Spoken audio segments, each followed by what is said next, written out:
My name is Peter Curao. I'm the principal horn of the RPO. I am the person that did the part assignments for this concert. And notice I left myself out of that first piece, and that was deliberate. It's my great pleasure to introduce my wonderful colleagues in the horn section. To my far left is Jonathan Dazois, who is the person with the longest title in the horn section. Acting Associate Principal, Assistant Principal, Utility Horn. To his right is Maura McCune-Corvington. She is our second horn. Directly behind me, Nathan Eugen, our third horn. And anchoring the section is Stephen Lafer on fourth horn. It's our great pleasure to be with you tonight. We want to thank the Morellis, particularly for hosting this event in their lovely backyard. We have a rather eclectic, program for you. We started with a Mozart canon. To keep things simple, there are basically three types of music. The first would be monody. You all have done monody when you sing by yourself in the shower. If there's an echo in the bathroom, it becomes polyphony. Okay, and this was an example of polyphony, which is to say many sounds. It's very contrapuntal. And in the middle, between monody and polyphony, is something called Tomophony, which is the bread and butter of AM radio. Basically a melody with accompaniment. We have some examples of that today as well. You can tell with this Mozart that the guy was very, very skilled as a composer of polyphony. And if those of you that want to follow through on this a little more, check out the finale of Act 2 of Marriage of Figaro, in which there are 8 solo singers singing counterpoint in conjunction with the orchestra. It's just masterful writing, and he's hinting at that skill set here in this little canon. We're going to continue with a trio, and I'm going to ask Steve to introduce this particular piece. Good evening. Thanks for coming. Apparently I have to talk into this microphone. No, it's not.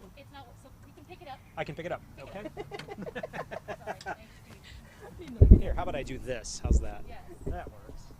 Okay. Good evening, and thank you very much for coming.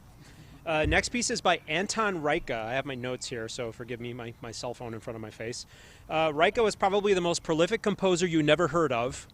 He was Czech-born, a contemporary and lifelong friend of Beethoven, and he was also a teacher of, among others, Franz Liszt, Hector Berlioz, and César Franck. Today he's best known for his 25 wind quintets. 25, I mean, that takes a certain personality to do that. He also wrote for all kinds of contributions or combinations, including string quartets, violin sonatas, piano trios, horn trios, flute quartets, various works for solo wind and string instruments accompanied by strings, works for voice, larger scale pieces including 8 symphonies, 7 operas, and a requiem. Very prolific. This particular horn trio is from a set of 24, and it dates from around 1815. Reika has a reputation among horn players for writing some formidable second horn parts, which involve some acrobatics going up and down various registers, so listen out for Maura's part in that. Thanks. Hope you enjoy it.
Hello again, everyone, either virtually or here in person.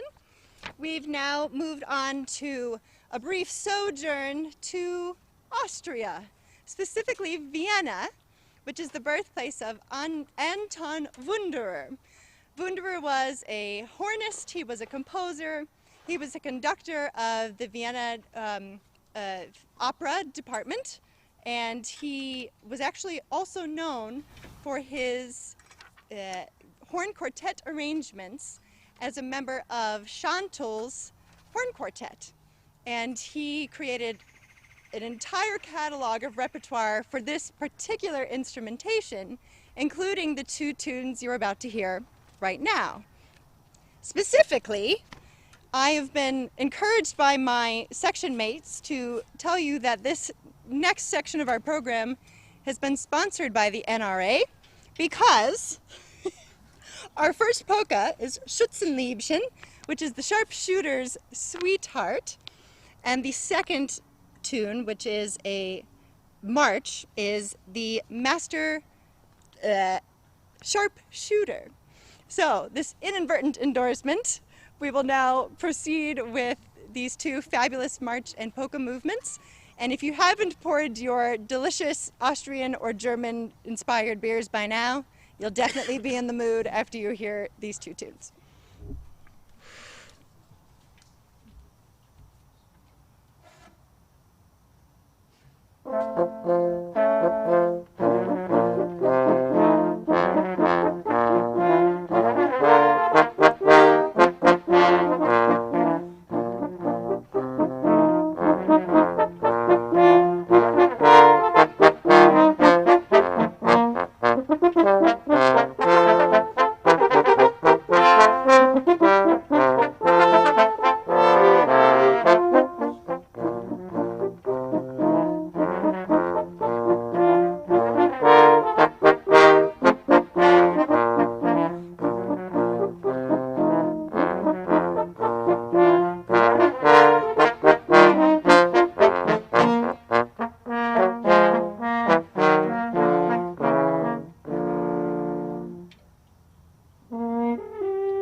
So for our next piece, thematically we're going to be staying very similar, but we're going to be moving from Austria to Germany. Now, most classical music aficionados have probably heard of Richard Strauss, the famous German composer of big tone poems, but fewer have heard of Franz Strauss, who was Richard's father. Now, Franz too was a composer, but in his day he was better known as a horn player, possibly the preeminent horn player of his era. And it's kind of fitting then that most of his compositions were for the horn. And in this case, he wrote a piece for 4 horns, the Rondino alla Chasse for horn quartet. This piece, if you're familiar with Richard Strauss's first horn concerto, the end of this piece and that piece are very similar. And because their relationship was so close, I find it really hard to believe that this similarity was a complete coincidence. So if you're familiar with that piece, keep your ear open for that. We hope you enjoy Rondino alla Chasse.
Okay, so now we're moving on from our Austrian and German portion of our program to our American portion of our program.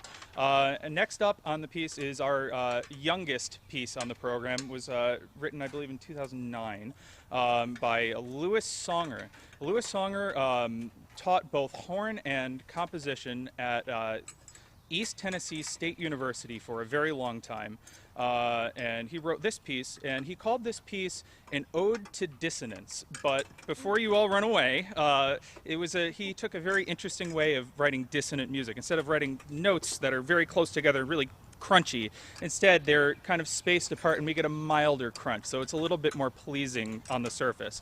In addition to that, he wrote some beautiful melodies over the top of it, so what we get is a really distinctly American style, a really fun piece to listen to, so we hope you'll enjoy Angel Falls. And a note on the title, it doesn't reference a real place, Angel Falls. Instead, the composer writes, I quote, "We all have our angels." So we hope you enjoy.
Stay in the United States. In fact, I'm going to come closer. Got to use one of the mics back here. That one. Oh, okay.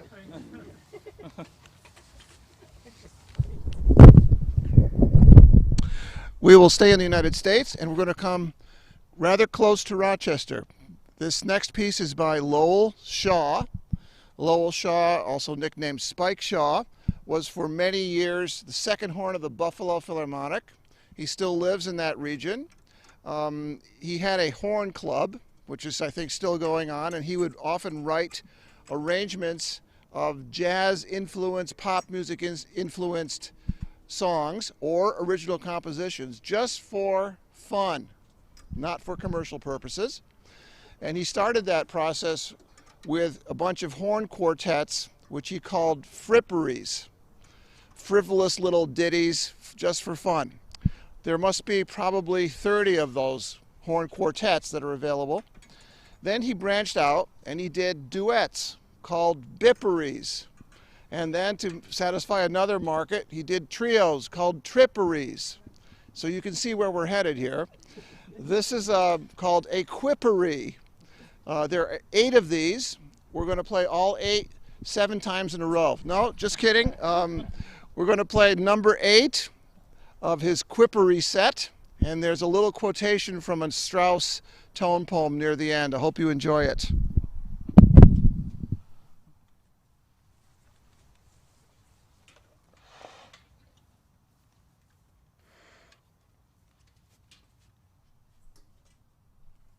One, two, 1, 2, 3.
So sticking with jazz here for a little bit, the next piece on our program is going to be the Tiger Rag, which is one of the most recorded jazz pieces that has ever been.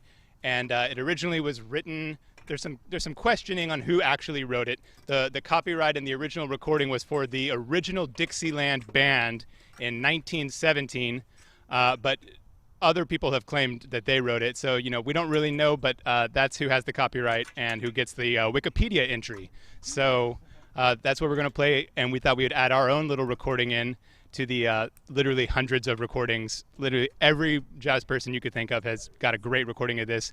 If you like it, check it out, Tiger Rag.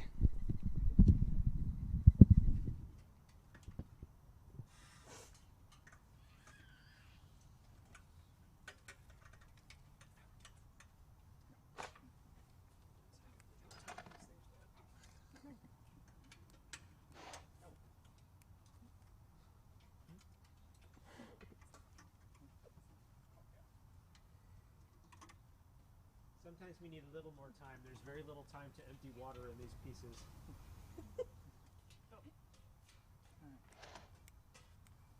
A one, a two, a 1, 2, 3.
We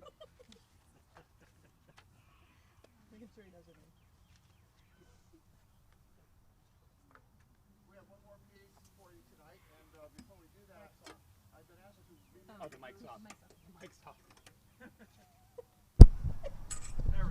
Okay, we have one more piece tonight, but before we play it, I've been asked to reintroduce the section, not because we're going to give you a quiz, but because this concert is broadcast live on the RPO Facebook page, and that microphone didn't work when I first introduced everybody. So if you just bear with me, I'll introduce my colleagues once more. To my immediate left is Stephen Lafer, fourth horn. To his left is Jonathan Dazois, acting assistant principal, associate principal, utility horn. To his rear is Nathan Eukins, our third horn. And to his left, Maura McCune Corvington, our second horn. Okay, so I will not tell you what this last piece is because you'll all know it, but what's sort of interesting to think about is it is bona fide, straight American piece with an arrangement by a German composer, which just shows how universal music actually is. So thank you very much for coming. Hope you enjoy it. We'll entertain questions, maybe even some answers after we're done playing. Thank you.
Does anybody have any questions that we could answer, possibly? Yes, ma'am.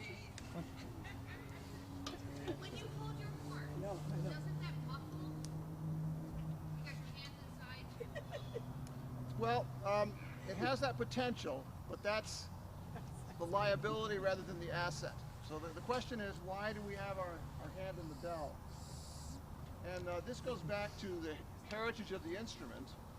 The original precursor of this, of course, was an animal horn. And then it got developed into a metal instrument which was used for hunting purposes, which would have been played like this. None of the valves, of course. And then some bohemian named Anton Campbell. He had too much time on his hands one day, and he figured out Anton Hampel, a Bohemian, figured out that by putting the hand in the bell, you could modify some of the pitches that would exist on the natural horn. So I'll play the natural horn notes first and then do the modifications.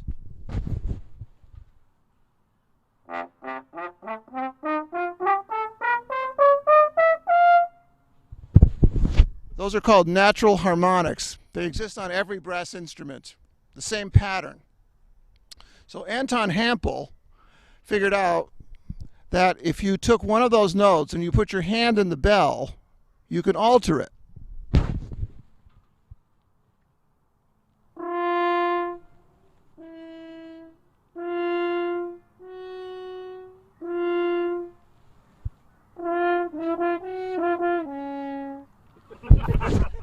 That's where they got the Godfather theme. Okay, so ever since then, we use that not so much to alter the pitches, but to color the sound. Certain notes are inherently sharp or flat, and with the hand in the bell, you can open it up a little bit more to get it a little higher. You can carve it a little bit to get it lower.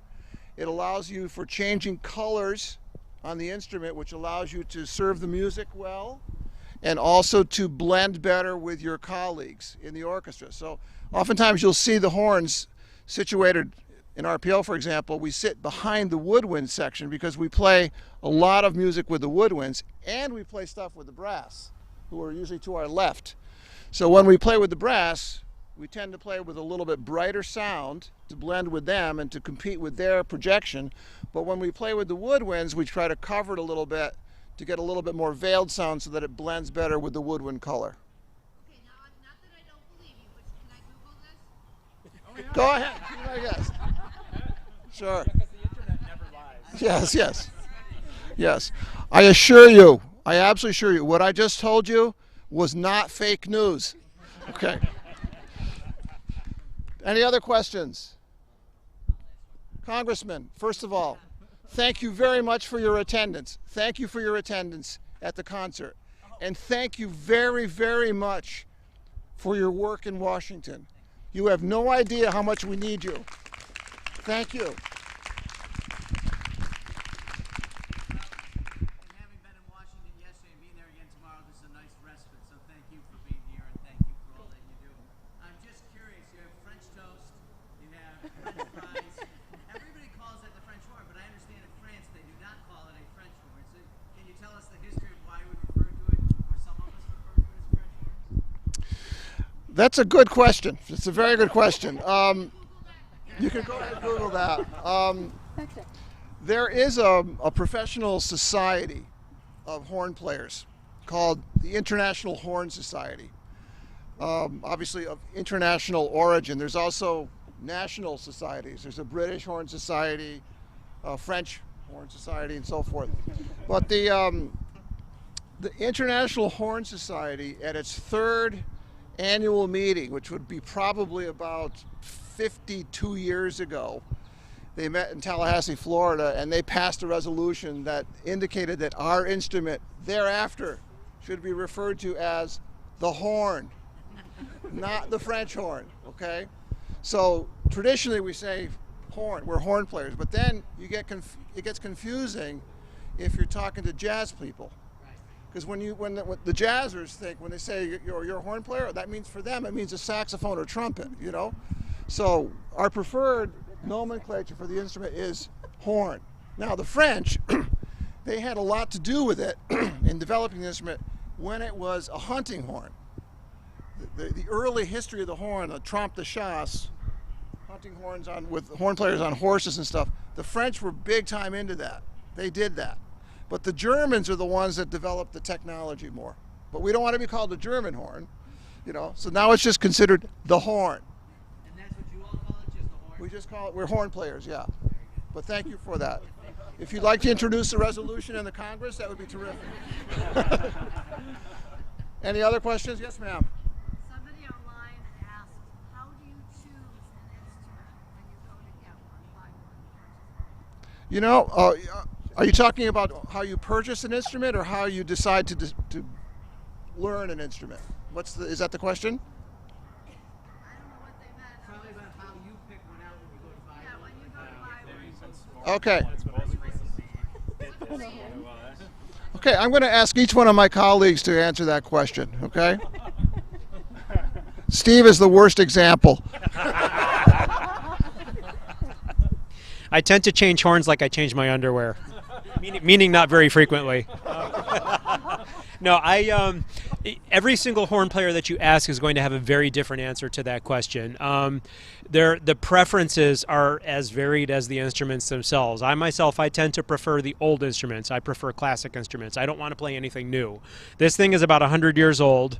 It belonged to a former teacher of mine, and I found it by accident in a music store and ascertained after I got it that it belonged to him. And I had always wanted one of these things, so it's kind of like fate. Another one of my colleagues will have a totally different answer from mine.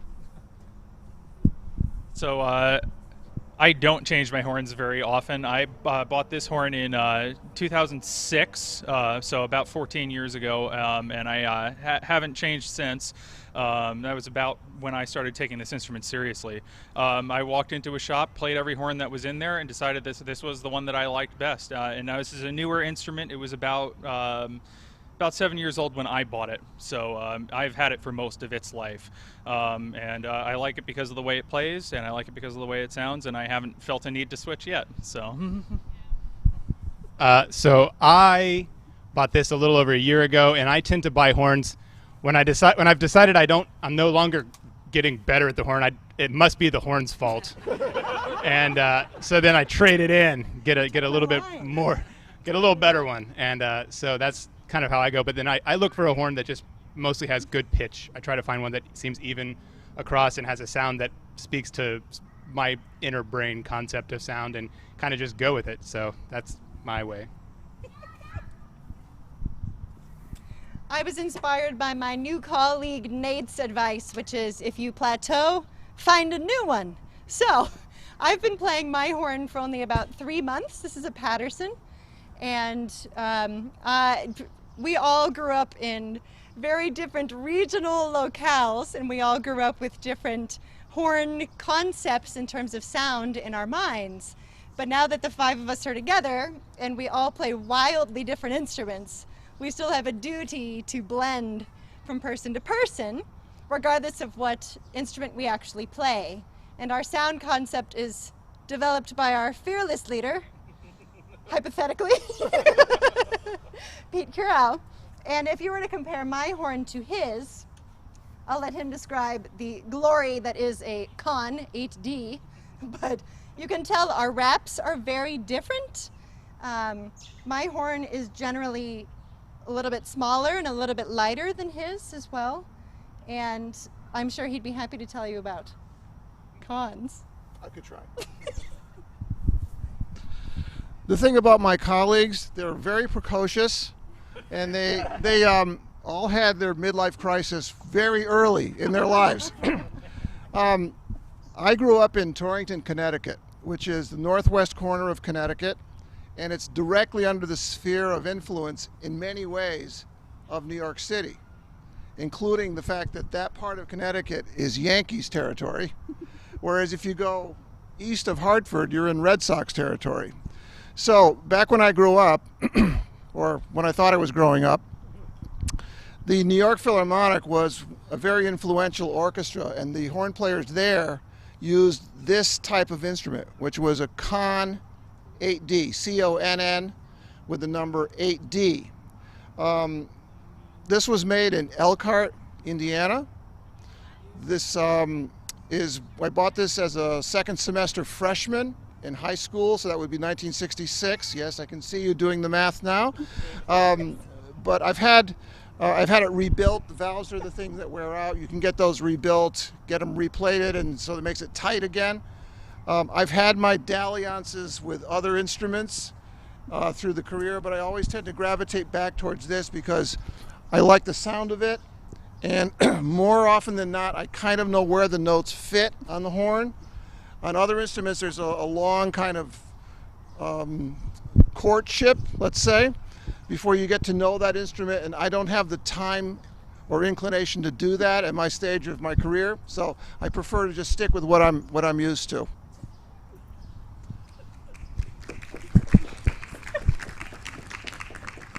Any other questions? Someone online wants to know what you all miss about playing together.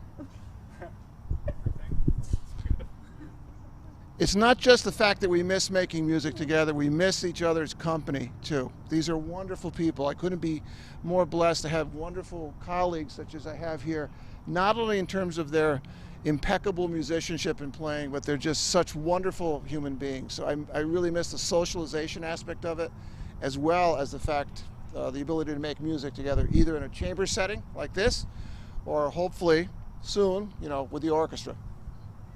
What do you guys think? We like you too. Bullshit.